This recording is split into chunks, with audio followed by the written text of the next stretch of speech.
Hello, नमस्कार। मैं आपका अमित सर आज आपको सीपीआर के बारे में इंट्रोड्यूस कराने वाला। एक्चुअल सीपीआर की आवश्यकता क्यों हुई? आए दिन जब भी देखता हूं मैं, तो कहीं पे भी कोई भी पेशेंट हार्ट का आपको मिल जाएगा। और कोरोना के बाद में तो ये आम बात हो गई है। अभी कुछ दिन पहले की बात है, एक मेरा स्टूडेंट होता है, उसके फादर भी एक्सपायर हो गए हार्ट अटैक से। वो भी सीपीआर नहीं दे पाया।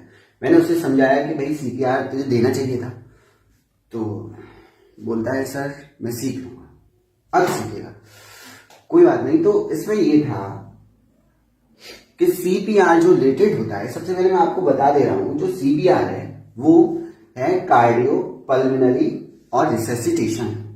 इसकी फुल फॉर्म है कार्डियो पल्मोनरी रिससिटेशन।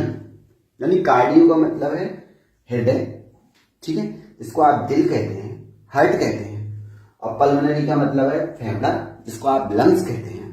इन दोनों से रिलेटेड, यानी इन दोनों में अगर कोई डैमेज हुआ है, ये टिश्यू के बने हुए हैं, टोटल सेल्स के बना होता है टिश्यू, तो इन दोनों में अगर कोई डैमेज होता है, ठीक है, या दोनों ही काम करना बंद कर देते हैं, तो मतलब डेड अवस्था में आते हैं, तो उनको पुनर्जीवित करना ही सीपीआर है, ठीक है। तो जो सीपीआर रिलेटेड है वो आपका कार्डियोलॉजी से और किससे, लंग्स से, दोनों से आपका रिलेटेड है। एक्चुअल होता क्या है, मैं आपको सबसे पहले इंट्रोड्यूस करा दे रहा हूं थोड़ा सा। एक्चुअल ये जो हार्ट है, या आप सीधे सीधे ये मानिए कि जो बॉडी है हमारी, वो दो तरीके की वेसल से बनी है। एक तो उसमें होती है वेंस, और एक होती है उसमें आर्टरी। आर्टरी जो होती है, वेंस जो होती है, ये जो आप देख रहे हो कार्बोजेनेटेड ब्लड जितना भी इसमें बहता है, ये इनका काम है, वेंस का काम है कि पूरा का पूरा जितना भी, सबसे पहले मैं आर्टरी का काम बता रहा हूं आपको। तो जो आर्टरी होती है उसमें ऑक्सीजनेटेड ब्लड सर्कुलेट करता है, परिसंचरण करता है, और वो जो जाता है, वो जो स्पीड से जाता है, वो होती है 120 मिलीमीटर एचजी, ठीक है। इसको धकेलने का काम, पंपिंग का काम करता है हार्ट आपका, ठीक है, 120 mmHg का। ये पूरे ब्लड को धकेलेगा, और एरोटा के थ्रू, जो एरोटा होती है, उसके बाद में इसको महाधमनी बोलते हैं एरोटा को। एरोटा के बाद में धमनी आती है, धमनी के थ्रू टोटल जितने भी हमारे ऑर्गन होते हैं, उनको ब्लड की सप्लाई ऑक्सीजन जनरेटेड हो जाती है, यहां तक कि माइंड तक, ठीक है। हमारा माइंड भी जो बना हुआ है वो टिश्यू से बना हुआ है, ठीक है। तो वहां तक पूरी की पूरी ब्लड जो सप्लाई करता है 120 mmHg से, वो हार्ट का काम है, ठीक है। अब वहां से जब ब्लड आता है, कार्बन जनरेट, एक्चुअल सेल्स जो होती हैं वो ऑक्सीजन ले लेती हैं और उससे एनर्जी प्रोड्यूस करती हैं। एनर्जी प्रोड्यूस करने के बाद में फिर वो कार्बन डाइऑक्साइड को रिड्यूस करती हैं, ठीक है। तो कार्बन डाइऑक्साइड को रिड्यूस करके जब कार्बन डाइऑक्साइड आता है, तो वो आता है वेंस के थ्रू, जो हमारे ऊपर जितनी भी हमारी वेंस है, जो भी डॉक्टर इंजेक्शन लगाएगा वो पूरा का पूरा सिस्टम लगाता है, वेन में लगाता है। कहीं पे भी लगाएगा तो किसमें लगाएगा, वो वेन में लगाएगा। तो ये जितने भी ऑर्गन्स होते हैं हमारे, जितने भी ऑर्गन से ब्लड को हार्ट के थ्रू लंग्स तक ले जाने का काम जो करते हैं, ब्लड को लंग्स तक, लंग्स से फिर हार्ट तक ले जाने का काम जो करती हैं, वो करती हैं सारा का सारा वेंस, ठीक है। इसमें जो होता क्या है, मैं आपको पहले, मैं इतना सब कुछ ना बता के डीपली, क्योंकि वो जो सब पूरा मैं बायोलॉजी के लेक्चर में आपको डिफाइन कर देता हूँ, मैं आपको सिर्फ सीपीआर के बारे में बताऊंगा। एक्चुअली सीपीआर का मतलब है कार्डियो अरेस्ट। कार्डियो अरेस्ट कई सिचुएशन में आ सकता है। कार्डियो अरेस्ट, मैं आपको सिर्फ सीपीआर के बारे में इंट्रोड्यूस करा रहा हूं। तो कार्डियो अरेस्ट जो है, कई सिचुएशन में आ सकता है। हो सकता है कि इसमें जो होती हैं वो होती है कोरोनरी आर्टरी। किसमें? हार्ट में। अब हार्ट में जो ब्लड, जो ऑक्सीजनेटेड जो ब्लड ले जाती है वो कोरोनरी आर्टरी ले जाती है। हर एक, मैंने आपको कहा ना, हर एक ऑर्गन तक या हर एक टिश्यू तक, टिश्यू से क्या बनाया, ऑर्गन बनाए ना, तो हर एक ऑर्गन तक जो ब्लड ले जाना है वो किसका काम है? आर्टरी का काम है। ऑक्सीजन जनरेटेड जो ब्लड ले जाना है वो आर्टरी का काम है। तो जो आर्टरी इसमें जो होती है, कोरोनरी आर्टरी होती है, वो हार्ट तक ब्लड ले जाती है।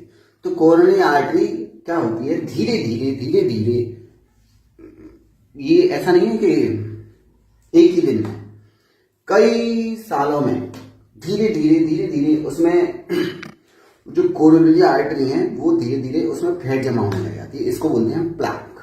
क्या बोलते हैं? प्लाक। ये है कीवी प्लाक।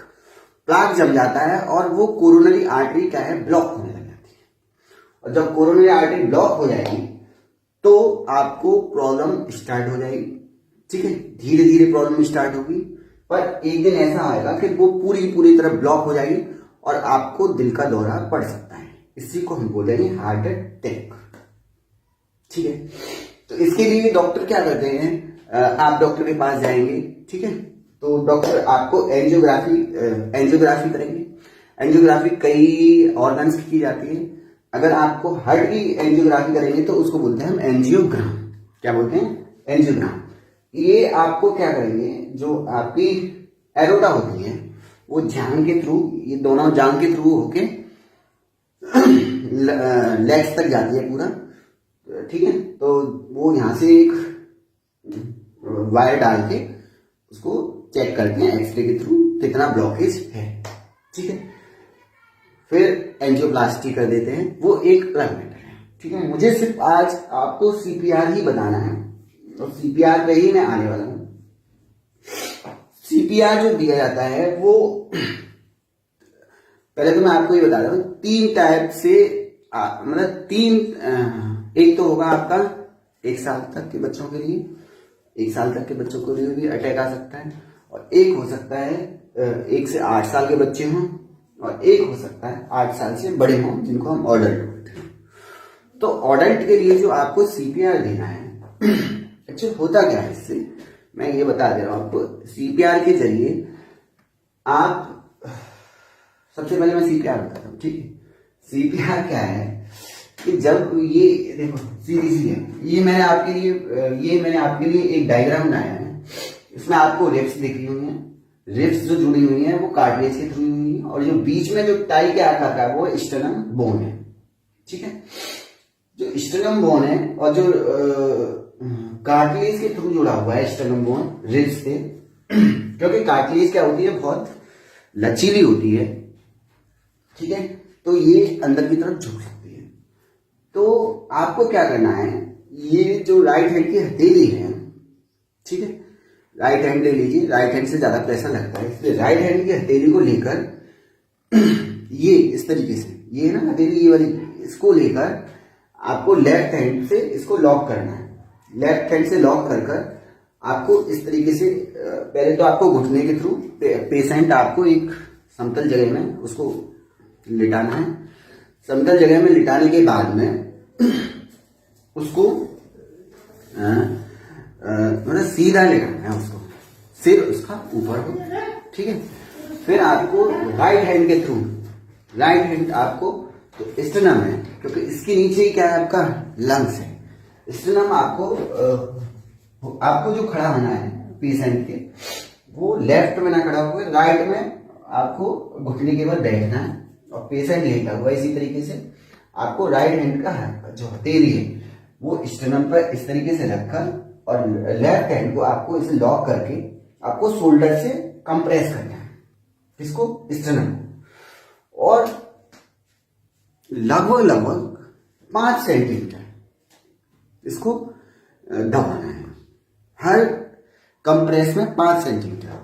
और जितना मिनिमम इंटरप्शन हो, यानी कि आपको तुरंत, जिसे बोलते हैं तुरंत आपको सीपीआर देना है उसको देख के। पहले तो आपको उसको देखना है कि पल्स उसकी है या नहीं है। अगर उसमें पल्स नहीं है और ब्रीथिंग भी नहीं आ रही है, ठीक है, उसको पहले झकझोरिए और उससे पूछिए कि भाई क्या बात है, कैसे। अगर वो जवाब नहीं दे रहा है तो उसकी पल्स चेक कीजिए। पल्स भी नहीं है तब आपको इसको सीपीआर को स्टार्ट करना है, ठीक है। तो आपको क्या करना है, जो राइट हैंड है आपका, राइट हैंड को इस तरीके से लेकर, ठीक है, लेफ्ट हैंड को इससे लॉक करना है और राइट हैंड की हथेली, और फिर आपको शोल्डर का कंप्रेस देना है, शोल्डर का, ठीक है, जैसे मैं कह रहा हूं उस तरीके से। और लगभग 1 सेकंड में 2 कंप्रेस देने हैं, ठीक है। और 15 सेकंड में 30 साइकिल का आपका एक पूरा जो है कंप्रेस हो जाएगा, ठीक है। देखो कैसे तरीके से देना है, इस तरीके से देना है। एक शोल्डर, ये आपको बेंड नहीं करना है, कोहनी को आपको एल्बो को बेंड नहीं करना है, शोल्डर से देना है। 1 2 3 4 5 6 7 8 9 10 11 12 13 14 15 16 17 18 19 20 21 22 23 24 25 26 27 28 29 30। 30 के बाद में आपको फिर उसको मुंह से ब्रीथिंग देनी है, यानी वेंटिलेशन देना है। हो सकता है आपके पास मास्क हो, एयर मास्क होता है इनका, इसको हम बोलते हैं बैगर मास्क। बैगर मास्क हो तो बैगर मास्क से दे सकते हैं, बच्चे को तो आपको बैगर मास्क से देना है, पर एडल्ट और जो चाइल्ड है उनको आप मुंह से ब्रीथिंग दे सकते हैं। आपको क्या करना है, इस तरीके से नाक को बंद कर रहा है और ये थोड़ी को थोड़ा सा पहले तो सिर को थोड़ा झुका रहा है और इस तरीके मुंह से आपको ऑक्सीजन उसको 2 ब्रीथिंग करनी है। तो स्टैंडर्ड रेशियो जो बताया गया है सीपीआर का वो 30:2 का है, एंड 30 कंप्रेस के बाद में आपको 2 ब्रीथिंग देनी है मुंह से, ठीक है। इसको आपको 5 साइकिल पूरे करने हैं। तो लगभग 5 साइकिल जब पूरे करेंगे आप, तो 5 साइकिल का मतलब ये है कि आपको 5 साइकिल करनी ही करनी है, आपको बिना इंटरप्रिटेशन के, बिना इंटरप्शन के, ठीक है। जब 5 साइकिल आप पूरे करते हैं वो 5 साइकिल आपके 2 मिनट में पूरे होने चाहिए, ठीक है। 2 मिनट में लगभग मिनिमम बता रहा हूं मैं, क्योंकि उसमें आपका टाइम ब्रीथिंग में भी तो लग जाएगा। तो 2 मिनट में 120 या 100 साइकिल आपके कंप्रेस होने चाहिए, ठीक है। तो हो सकता है आपके पेशेंट की जान बच जाए या आप आसपास में किसी की भी जान बचा सकते हैं सीपीआर से। इससे क्या होगा कि आप जब इसको कंप्रेस कर रहे होंगे स्टमक को, जो हमारे जो ये इसको बोलते हैं इनके मिड का हिस्सा है, जब आप इसको कंप्रेस कर रहे होंगे स्टमक को, तो ये हार्ट को दबा रहा होगा, तो ये कृत्रिम हार्ट का काम करेगा, ठीक है। आर्टिफिशियल हार्ट का काम करेगा, क्योंकि ये भी कंप्रेस करता है। अभी ये क्या है, डेड हो चुका है, ब्लॉक हो चुका है। तो जो कोरोनरी आर्टरी है या कोई भी ब्लॉकेज है तो वो कंप्रेस होकर थोड़ा सा हो सकता है उससे ब्लड, जो ऑक्सीजनेटेड ब्लड है वो उस ऑर्गन तक पहुंच जाए, तो वो डेड था।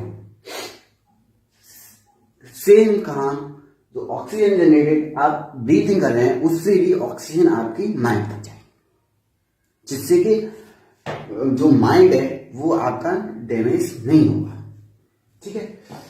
और आपके जब तक आपका हो सकता है कोई मेडिकल टीम आ जाए, 102 पे आपको क्या करना है, कॉल करना है। वो शुरुआत में ही कॉल करना है। पहले अगर आपके पास 2 हैं तो आप एक से कहिए कि कॉल करें और आप उसको सीपीआर दीजिए। और अगर और भी है कोई तो उसे, या आप अकेले हैं तो आप पहले सबसे पहले कॉल कीजिए 102 नंबर पे एम्बुलेंस के लिए। यूपी में 102 ही है। और उसके बाद फिर आप जो है सीपीआर दीजिए उसको, ठीक है। मैं आपको फिर एक बार बता दे रहा हूँ सीपीआर आपको किस तरीके से देनी है। कि ये बैग है, ठीक है। इस बैग में आपको शोल्डर से देना है पूरा। जैसे चाइल्ड को तो हाथ से, एक हाथ से दे सकते हैं, तो एक हाथ से देने के लिए चाइल्ड को देखो इस तरीके से 1 2 3 4 5 6 7 8 9 10 11 12 13 14 15 16 17 18 19 20 21 22 23 24 25 26 27 28 29 30। फिर 2 ब्रीथिंग देंगे, चाइल्ड को भी 2 ब्रीथिंग। और चाइल्ड और एडल्ट के लिए आपका जो कंप्रेशन है वो 5 सेंटीमीटर, मतलब 5 सेंटीमीटर उसकी गहराई होनी चाहिए, डेप्थ होनी चाहिए, मतलब उसको दबाना। ठीक है, ऐसा तो है नहीं है कि आपके पास स्केल है, कोई भी स्केल लेके बैठे हैं या टाइमिंग घड़ी लेके बैठे हैं, मतलब लगभग एक अंदाजा होता है, उससे आपको देना है। और जो बच्चे होते हैं आप उनको 2 फिंगर से दे सकते हैं इस तरीके से 1 2 3 4 5 6 7 8 9 10 11 12 13 14 15 16 17 18 19 20 25 26 27 28 29 30। ठीक है, करना वही है पूरा का पूरा। और इनकी जो डेप्थ होगी वो लगभग 4 सेंटीमीटर, यही सीपीआर था। Thank you. इसमें आपकी ऑक्सीजन मैंने जो बनाया है, हेलुला बनाई है इसमें, और ट्रेकिया बनाई है, ये आपका हार्ट बनाया है, ये आपका रिब्स बनाई है जो वर्टिब्रल कॉलम से जुड़ी होती है, कार्टिलेज है, और लंग्स है, स्टेनम है, जो आपको दबानी है। थैंक यू, आज के लिए इतना ही, नमस्कार।